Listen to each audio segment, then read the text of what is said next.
Всем привет, с вами Ануар, и вы на канале Curative CG компьютерная графика.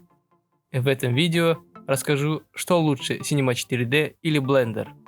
Но перед тем как начнем, подпишитесь на канал, если не подписаны. Ну а теперь начнем. Многие спорят, что лучше, программа Blender или Cinema 4D. Сразу скажу, они похожи, и отличий сильных нет.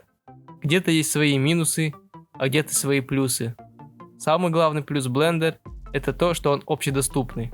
Вы просто его скачиваете и изучаете. И уроков по сравнению с Cinema 4D намного больше. Можно найти любой ответ по программе. Главное правильно вбить его в поиске. Моделирование в Blender интуитивное. Здесь главное выучить горячие клавиши. А при моделировании их не так много. В Blender мне не хватает инструмента проверки правильности сетки. Скульптинг в Blender по сравнению с Cinema 4D намного лучше, удобней и не зависает до определенного момента. С ZBrush никто из них не сравнится. А вот рендер в Blender Cycles у меня постоянно происходят ошибки с картами. Причину так и не понял. У Cinema 4D нет встроенного хорошего рендера, но если берете подписку от Maxon, то у вас в Cinema 4D будет рендер Redshift. Ну или можно найти Arnold Render на просторах интернета. Работа с камерой в Blender неудобная.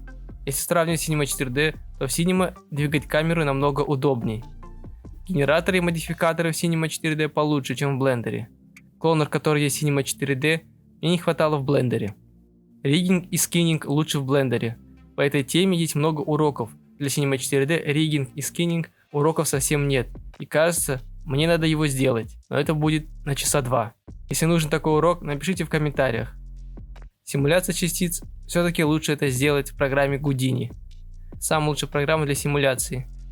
Но если сравнивать между Cinema 4D и Blender, симуляция частиц лучше в Blender.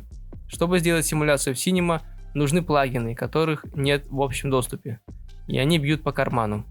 Из-за этого пришлось изучать Houdini. Развертка у меня в Cinema, она всегда кривая. Или я просто что-то не так делаю. Из-за этого пользуюсь специальной программой для развертки Resom UV. Blender с разверткой справляется лучше и не нужны дополнительные программы. Что еще могу сказать? Главное это не софт, а умение и стремление создать что-либо. Практически все программы плюс-минус одинаковы. У каждого есть свои преимущества и свои недостатки. Любите свое дело и берегите себя и своих близких. Спасибо за просмотр и до новых видео. Всем пока!